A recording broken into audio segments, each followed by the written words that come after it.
Hello friend, आज के session में हम लोग देखेंगे ईवीएस है। ईवीएस जो कि आपके सीटी एग्जाम के लिए है और 40 क्वेश्चन है आज के सेशन में, ठीक है। और एनसीईआरटी बेस्ड क्वेश्चन है जो कि आपके प्रीवियस ईयर्स में पूछे गए ये क्वेश्चन और कुछ नए क्वेश्चन भी आप लोग के लिए है। तो चलिए क्लास को स्टार्ट करते हैं। तो क्वेश्चन ऑफ फर्स्ट आ चुका है। इस क्वेश्चन का आंसर देगा रेगिस्तानी ओक नाम एक पेड़ है जो पाया जाता है। बताइए रेगिस्तानी ओक का पेड़ कहाँ पे पाया जाता है। इस क्वेश्चन का राइट आंसर होगा ऑस्ट्रेलिया में आपका ये पाया जाता है, ठीक है। ए इज द राइट आंसर होगा रेगिस्तानी ओक, ठीक। तो इसके बाद चलेंगे नेक्स्ट क्वेश्चन। ठंडा रेगिस्तान किस देश को कहा जाता है, बताइएगा। ठंडा रेगिस्तान किस देश को कहा जाता है। तो राइट आंसर होगा ठंडा रेगिस्तान आपका B is the correct answer होगा लद्दाख, ठीक है। B is the right answer होगा, ठीक है। बी इज द लद्दाख को कहा जाता है ठंडा रेगिस्तान। Next question. आयरन के मुख्य स्रोत क्या है, ठीक है। आयरन के मुख्य स्रोत क्या है। तो राइट आंसर होगा यहाँ पे C is the correct answer. गुड़, आंवला और हरी पत्तेदार सब्जियां आपके आयरन की क्या होती है, अच्छे स्रोत होते हैं। ये C is the right answer. Next question. बांस के खंबे के ऊपर लकड़ी का घर होता है, बताइए कहाँ पे होता है। बांस के खंबे के ऊपर लकड़ी का घर होता है। इसका राइट आंसर होगा असम, ठीक है। असम में क्योंकि 10 से 12 फीट की ऊंचाई पे बनाई जाती है, ठीक है। ये 10 से 12 फीट की ऊंचाई पे घर बनाई जाती है। क्यों बनाई जाती है, क्योंकि यहाँ पे बारिश सबसे ज्यादा होता है, ठीक है। तो B is the right answer. Next question. कौन सी पक्षी अपना गर्दन झटके से घुमाती है। ये 2019 में क्वेश्चन पूछा गया था, ठीक है। और ये आपका ऑनलाइन जो एग्जाम हुआ था 2023 में भी ये क्वेश्चन पूछा गया था कि कौन सी पक्षी अपना गर्दन झटके से घुमाती है। तो राइट आंसर होगा मैना, ठीक है। मैना हो जाएगा, सी इज द करेक्ट आंसर। और यहीं पे अगर पूछ लिया जाए कि कौन सा ऐसा पक्षी है जो 360 एंगल पे घुमाता है, तो राइट आंसर हो जाएगा वहां पे उल्लू, ठीक है। उसके बाद चलेंगे नेक्स्ट क्वेश्चन। निम्नलिखित में से कौन अंतरराष्ट्रीय विख्यात प्राप्त वेट लिफ्टर है, बताइए। अंतरराष्ट्रीय विख्यात प्राप्त वेट लिफ्टर है, तो राइट आंसर होगा कर्णम मैरिज, ठीक है। कर्णम मैरिज से जब ये 12 साल की थी तब से इन्होंने क्या किया, वजन उठाने का काम करते थे, मैंने वेट लिफ्टर बनने के काम करते थे। और इनके पापा कांस्टेबल थे, दरोगा थे, एक तरह से बोला जाएगा, कांस्टेबल थे, ठीक है। इनकी 4 बहनें हैं और इन्होंने 29 मेडल्स भी जीता है। उसके बाद और ये कहाँ के रहने वाले थे, तो ये आपका कर्नाटक की रहने वाली, ठीक है। Next question. चिराव नाच कहाँ के लोग करते हैं। तो चिराव की जो नाच करते हैं आपके मिजोरम के लोग करते हैं, ठीक है। चिराव नाच जो होता है मिजोरम के लोग करते हैं, B is the right answer. Next question. Nepenthes वह पौधा है जो शिकार करता है के विषय में नीचे दिए गए कथनों पर विचार कीजिए, ठीक है। तो निपेंथिस यह पौधा ऑस्ट्रेलिया, इंडोनेशिया और भारत में मेघालय में पाया जाता है, बिल्कुल सही है। इसका आकार घड़े जैसा होता है, उसका मुंह एक पत्ते से ढका था, बिल्कुल सही है। यह केवल देखिए केवल छोटे नहीं कीड़े मकोड़े खाता है। यह छोटे कीड़े मकोड़े को खींचने के लिए मुंह का आवाज नहीं निकालता, ठीक है। हमारा राइट आंसर ए और बी हो जाएगा, ठीक है। ए और बी कलर आंसर होगा, ठीक है, ए बी। उसके बाद चलेंगे नेक्स्ट क्वेश्चन। नीचे दी गई सूची पर विचार कीजिए। कछुआ, घड़ियाल, कौवा, बत्तख, मछली, इस सूची में से निम्न में से कौन सा दूसरों से भिन्न है। हाँ? इस क्वेश्चन का राइट आंसर देखिए, कछुआ, घड़ियाल और बत्तख, मछली राइट है, लेकिन कौवा क्या है, इनसे भिन्न है। Odd man out no. Next question. निम्नलिखित में से त्योहारों के उस समूह को चुनिए जिन्हें पूर्णिमा को मनाया जाता है, ठीक है। पूर्णिमा को मनाते बताइएगा। तो क्वेश्चन नंबर 10 देखिए, होली, रक्षाबंधन, गुरु नानक जन्म दिवस, ठीक है, जन्म दिवस मनाया जाता है, ये आपका पूर्णिमा को मनाया जाता है, C is the right answer. Next question. नीचे दिए गए शहरों में से किस एक के रेत के पहाड़ जिन्हें रेत के टीले कहा जाता है पाए जाते हैं। तो ये आपके कहाँ पाए जाते हैं, क्वेश्चन नंबर अगर मैं बात करूं, ये अब्बू धाबू में पाए जाते हैं, तो राइट आंसर होगा B is the correct answer. Next question. शिक्षक को निम्न में से किसके आधार पर विद्यार्थी की डिस्लेक्सिया समस्या की जानकारी प्राप्त होगी, ठीक है। Dyslexia very very important question है और यहाँ से आपका 10 नंबर मिल जाएगा आज के सेशन, ठीक है। ऐसे क्वेश्चंस आते रहते हैं और कंटेंट प्लस पेडागोजी भी रहेगा इसमें, ठीक है। तो राइट आंसर होगा पढ़ने से पता चलता है कि बच्चे का क्या है, डिस्लेक्सिया। जैसे मैं यहाँ पे वॉश लिखती हूँ, वॉश के स्पेलिंग WAS, तो क्या पड़ेगा, इसको सा पड़ेगा, क्या पड़ेगा, सा। जैसे मैंने यहाँ पे बी लिखा ना, बी लिखूंगी तो क्या पड़ेगा, डी बोलेगा, क्या बोलेगा, डी। जैसे स्मॉल बी और स्मॉल डी में उसको डिफरेंट नहीं कर पाता है, तो बी को क्या बोलेगा, डी, और डी को क्या बोलते हैं, बी बोलते हैं, ठीक है। Next question. भारत की आजादी से पहले महात्मा गांधी ने जिस दांडी के समुद्र तट तक अपनी प्रसिद्ध यात्रा की थी वह भारत के नीचे दिए गए किस राज्य में स्थित है?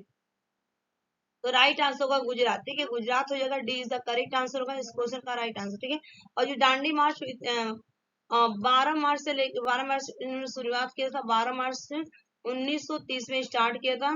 ठीक है, और 6 अप्रैल को जाके नमक का जो था सत्याग्रह, क्या बोलते थे, नमक सत्याग्रह आंदोलन का विखंड तोड़ा मनोनयन। ठीक है, 6 अप्रैल को। नेक्स्ट क्वेश्चन, निम्नलिखित में से किस राज्य में the Jim Corbett national park स्थित है?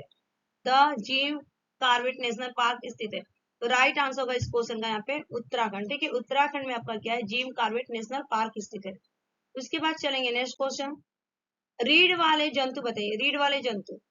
ठीक है, जिनके शरीर में रीढ़ पाए जाते हैं, रीढ़ वाला है। ठीक है, तो ये देखिए आपका खरगोश है, गिलहरी है, सर्प है, तो इसीलिए क्या रहेगा आपका उपयोग सभी, D is the correct answer.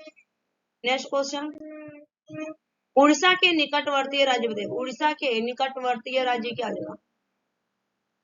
तो उड़ीसा के जो निकटवर्तीय राज्य पूछा गया यहाँ पे,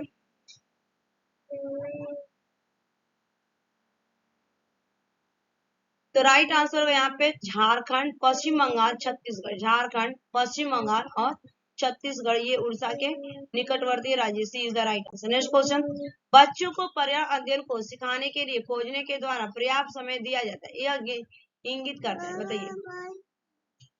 ये देखिए, याद करके सीखना तो ये गलत है, सूचना के द्वारा सिखाना ये भी गलत है, पर्यावरण अध्ययन शिक्षक केंद्रित नहीं होता, ये आपका क्या होता है, बाल केंद्रित होता है। ठीक है, जो आपका पर्यावरण अध्ययन होता है बाल केंद्रित होता है, चाइल्ड सेंटर माना जाता है, C is the right answer.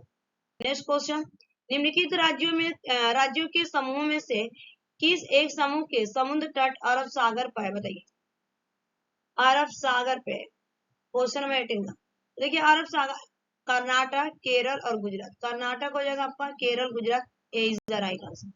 Next question, निम्नलिखित में से कौन सा वर्तमान पर्यावरण अध्ययन पाठ्यक्रम के 6 मुख्य थीमों में से एक नहीं है? एक नहीं पूछा गया, थीम है ना हमारे 6 थीम है, उसमें पूछा गया कौन सा आपका एक थीम नहीं है। इसमें जो आपका थीम नहीं पूछा गया, देखिए आपका आवास है, शेल्टर हम कैसे सीखते हैं, आपका फूड है, लेकिन वर्क और प्ले नहीं है। ठीक है, अगर यहाँ बात करें, D is the right answer. Next question, निम्नलिखित में से क्या पर्यावरण अध्ययन में आकलन के लिए संकेत नहीं होना चाहिए? आकलन के लिए संकेत नहीं होना चाहिए। न्याय और समानता के प्रति सरोकार होना बिल्कुल सही है, सहभागिता भी होना चाहिए, प्रश्न पूछना भी होना चाहिए, लेकिन आपको याद करना नहीं होगा, सी इज द राइट आंसर इस क्वेश्चन। नेक्स्ट क्वेश्चन, आमतौर पर यह माना जाता है कि रात में जागने वाले जानवर हर चीज को जिस रंग में देखते हैं वे रंग बताइए।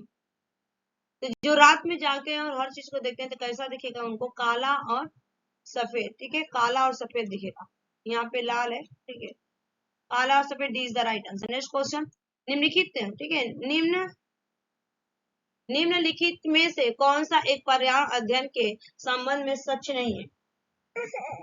सच नहीं है। पर्यावरण अध्ययन की प्रकृति एकीकृत तो बिल्कुल सही है, बाल केंद्रित अध्ययन ये भी सही है, पर्यावरण अध्ययन बच्चों को अपने परिवेश को खोजने का अवसर देता, बिल्कुल सही है। यही आपका रॉन्ग है कि पर्यावरण अध्ययन वर्णनों और परिभाषाओं पर बल देता है, बिल्कुल नहीं। तो राइट आंसर क्या होगा यहाँ पे, डी। ठीक है, नहीं पूछा गया था, नॉट क्वेश्चन था यहाँ पे, इसीलिए देखिए यहाँ पे नॉट क्वेश्चन था। उसके बाद चलेंगे नेक्स्ट क्वेश्चन, हमारे देश के मानचित्र में झारखंड कहाँ स्थित है? हमारे देश के मानचित्र में झारखंड कहाँ स्थित है? तो जो हमारे देश के झारखंड आपका स्थित है, यहाँ पे राइट आंसर होगा इस क्वेश्चन का पश्चिम बंगाल के पूर्व में। ठीक है, पश्चिम बंगाल के पूर्व में स्थित है, B is the correct answer होगा। उसके बाद चलेंगे नेक्स्ट क्वेश्चन, निम्नलिखित में से कौन सा पर्यावरण अध्ययन पाठ्यक्रम के सुझावित प्रकरणों का उपकरण है?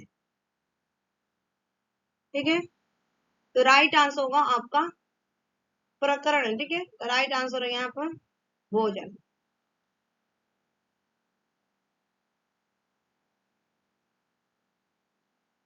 इसके बाद चलेंगे नेक्स्ट क्वेश्चन, पर्यावरण अध्ययन कक्षा 3rd से 5वीं के लिए एक विशेष क्षेत्र है जो संकलित करता है। तो क्या संकलित करता है? तो देखिए यहाँ पे विज्ञान की आधार और मुद्दों को, ये तो होगा नहीं, पर्यावरण शिक्षा, सामाजिक अध्ययन और विज्ञान के आधार और मुद्दों को, बिल्कुल सही है कि आपका B is the correct answer होगा इस क्वेश्चन का। ठीक है, B is the right answer. Next question, rating scale में कौन सी तकनीकी का उपयोग होता है? रेटिंग स्केल में, ठीक है, रेटिंग स्केल में कौन सी तकनीकी का उपयोग किया जाता है? तो राइट आंसर होगा जांच सूची। जांच सूची हो जाएगा यहाँ पे, C is the correct answer. Next question, पर्यावरण अध्ययन में बच्चों को जोड़ने की सबसे प्रभावशाली युक्ति डैश है? किस्से, कहानियां, ऑप्शन बी दिया पाठ्य पुस्तक का, ऑप्शन सी दिया गया कक्षा शिक्षक द्वारा व्याख्यान बिल्कुल नहीं होगा, कक्षा निर्देशन भी नहीं होगा, तो राइट आंसर हो गया ए इज द करेक्ट आंसर, किस्से कहानियां, ठीक है, ए इज द करेक्ट आंसर। उसके बाद चलेंगे नेक्स्ट क्वेश्चन, पर्यावरण अध्ययन में शिक्षक के द्वारा बच्चों को स्वयं अपने का आकलन के लिए पर्याप्त अवसर देना चाहिए, स्व आकलन क्या है? तो सीसीआई तो होगा नहीं, सीखने के समान अवसर, सीखने का आकलन नहीं, सीखने के लिए आकलन, ठीक है, तो सीखने के समान अवसर होना चाहिए यहाँ पे, B is the correct answer, ठीक है, क्वेश्चन नंबर 28 का राइट आंसर होगा यहाँ पे बी।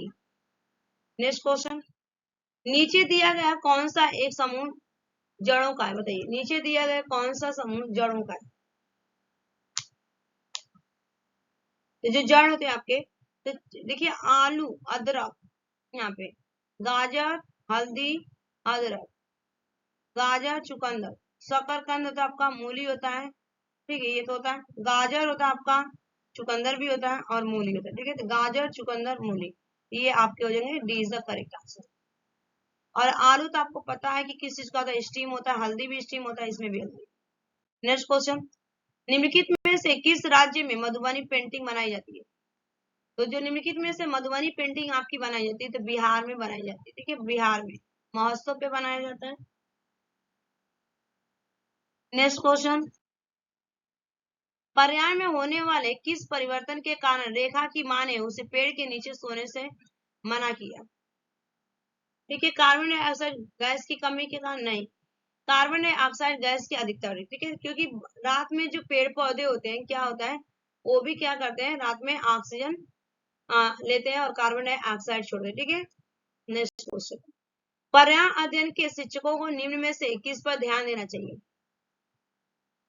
बच्चे के दृष्टिकोण पर, अभिभावकों के विचार पर, प्रयोग एवं उदाहरण पर, पुस्तकों पर, देखिए परीक्षाओं पर तो होगा नहीं, ठीक है, और अभिभावकों के विचार पर इतना महत्व नहीं देंगे हम, बच्चे के दृष्टिकोण या प्रयोग उदाहरण पर, ठीक है, यहाँ पे हो जाएगा प्रयोग एवं उदाहरण, जितना हम उनको उदाहरण देंगे, एग्जाम्पल देंगे, एक्सपेरिमेंट कराएंगे, उतना बच्चा क्या करता है, सीखता है, ठीक है। नेक्स्ट क्वेश्चन, शराब के अत्यधिक सेवन से होने वाली बीमारी क्या है? शराब के अत्यधिक सेवन से, तो राइट आंसर होगा यहाँ पे यकृत शोथ होता है, हिपेटाइटिस होता है, B is the correct answer.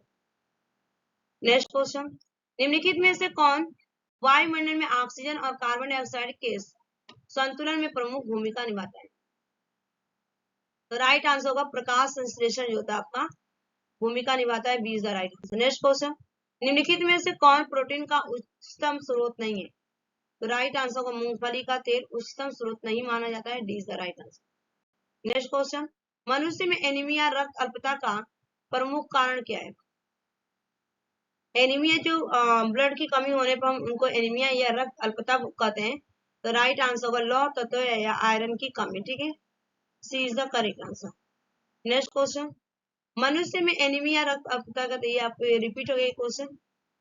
Next question, सर्वाधिक महत्वपूर्ण सीखने का संसाधन, देखिए यहाँ पर ऑप्शन है, क्षेत्र में बिल्कुल बच्चे सीखेंगे, पुस्तकालय में सीखते हैं, लाइब्रेरी में, सर्वे भी हम कर देते हैं, सीखते हैं बच्चे, इसीलिए क्या हो गया यहाँ पे उपयोग सभी, D is the right answer. Next question, सर्वाधिक महत्वपूर्ण, ये तो रिपीट हो गया, खरीफ फसलें बोई जाती है, जो खरीफ की फसल बोई जाती है आपका, तो जून से लेके सितंबर तक बोई जाती है, ठीक है, जून से सितंबर तक, ये इज द राइट आंसर। तो ये 40 क्वेश्चन कंप्लीट हो गया आज के लिए, thanks for watching this video, bye bye, take care, have a nice day.